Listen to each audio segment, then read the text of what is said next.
민수기 35장. 여호와께서 요단강가의 모압 평야 곧 여리고 건너편에서 모세에게 말씀하셨습니다.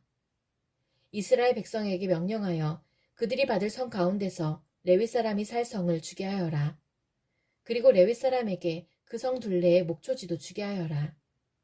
그래야 레위 사람도 살 성을 얻게 될 것이며 소떼와 양떼와 다른 짐승을 먹일 목초지를 갖게 될 것이다.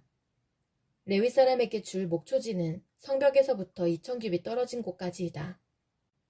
또 성벽에서부터 각 방향으로 2000규빗씩을 재어라.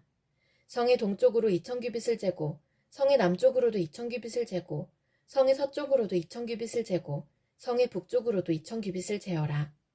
성은 그 한가운데 있어야 한다. 이것이 레위 사람들이 사는 성의 목초지이다. 너희가 레위 사람에게 줄 성 가운데 6성은 도피성이다.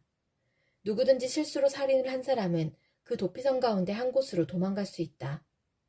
너희는 또 다른 성 42곳을 레위 사람에게 주어야 한다. 레위 사람에게 모두 48성과 그 목초지를 주어라. 이스라엘 지파 가운데서 큰 지파일수록 성을 더 많이 주고 작은 지파일수록 적게 주어야 한다. 각 지파는 가지고 있는 성 가운데 얼마를 레위 사람에게 주어야 한다. 각 지파는 가지고 있는 땅의 크기에 따라 성을 많이 주거나 적게 주어야 한다. 여호와께서 모세에게 말씀하셨습니다. 이스라엘 백성에게 전하여라. 너희는 요단강을 건너 가나안 땅으로 들어갈 것이다. 너희는 여러 성 가운데서 도피성을 골라 누구든지 실수로 살인한 사람은 그 도피성으로 도망갈 수 있게 하여라.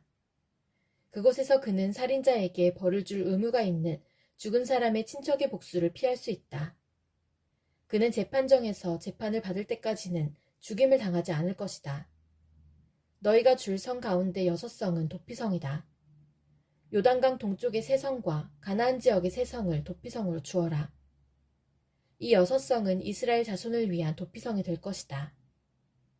이 도피성들은 외국인과 무역하는 상인들에게도 해당되니 누구든지 실수로 살인한 사람은 이 6성 가운데 한 성으로 도망갈 수 있다. 쇠 무기를 가지고 사람을 죽인 사람은 모두 살인자니 그런 사람은 죽여야 한다. 사람을 죽일 만한 돌을 가지고 사람을 죽인 사람도 살인자이다. 그런 사람은 죽여야 한다. 사람을 죽일 만한 나무 무기를 가지고 사람을 죽인 사람 역시 살인자이므로 그런 사람은 죽여야 한다. 죽은 사람의 가장 가까운 친척은 살인자를 만나면 죽여야 한다. 다른 사람을 미워해서 밀쳐 죽이거나 숨어서 기다리고 있다가 무엇을 던져서 죽이거나 주먹으로 쳐서 죽이면 그는 살인자니 그런 사람은 죽여야 한다. 죽은 사람의 가장 가까운 친척은 살인자를 만나면 죽여야 한다.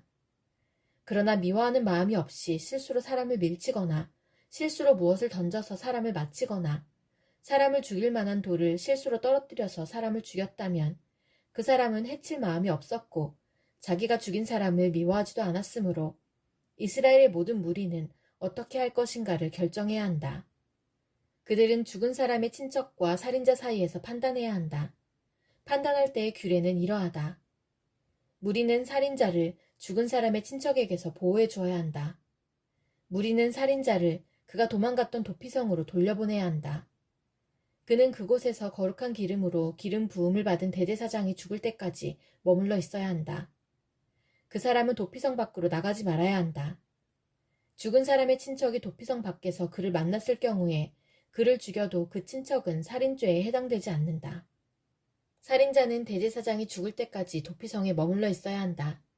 대제사장이 죽으면 그때는 자기 땅으로 돌아갈 수 있다.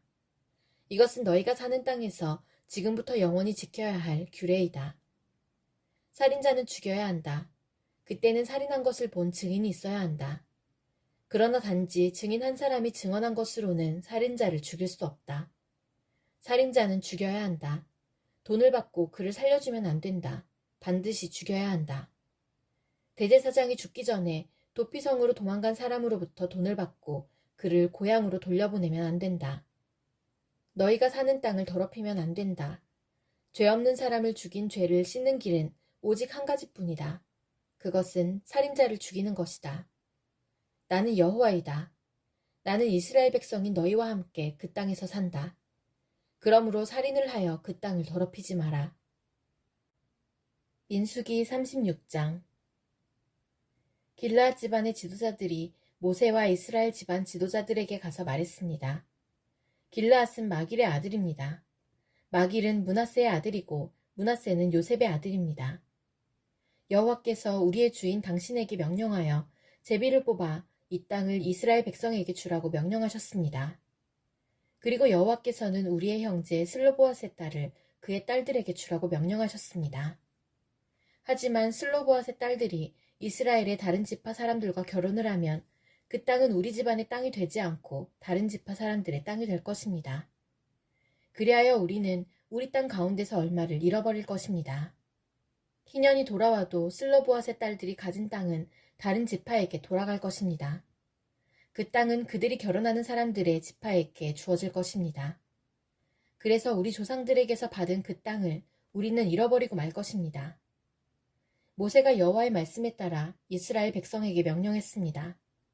이 요셉 지파 사람들의 말이 옳소. 이것은 슬로보앗의 딸들에 관한 여호와의 명령이요. 그들은 마음에 드는 사람과 결혼할 수 있지만 자기와 같은 지파의 사람하고만 결혼을 해야 하오. 그래야 이스라엘 백성의 땅이 이 지파에서 저 지파로 옮겨지는 일이 없을 것이요. 이스라엘 백성은 누구나 자기 조상에게서 물려받은 땅을 지켜야 하오. 자기 아버지의 땅을 물려받은 여자가 결혼을 할 경우에는 같은 지파 사람하고 결혼해야 하오. 그래서 모든 이스라엘 백성은 자기 조상의 땅을 지켜야 하오. 땅은 이 지파에서 저 지파로 옮겨질 수 없소. 이스라엘 백성은 누구나 자기 조상에게서 받은 땅을 지켜야 하오. 슬로보앗의 딸들은 여호와께서 모세에게 주신 명령에 복종했습니다. 그래서 슬로보앗의 딸들, 곧 말라와 디르사와 호글라와 밀가와 노아는 사촌들과 결혼했습니다. 그들의 남편은 요셉의 아들 므낫세 지파 사람입니다. 그래서 그들의 땅은 그들의 집안과 지파의 땅으로 남았습니다. 이것은 여호와께서 모세를 통해 이스라엘 백성에게 주신 율법과 명령입니다. 백성은 그때 요단강가의 모압 평야, 곧 여리고 건너편에 있었습니다.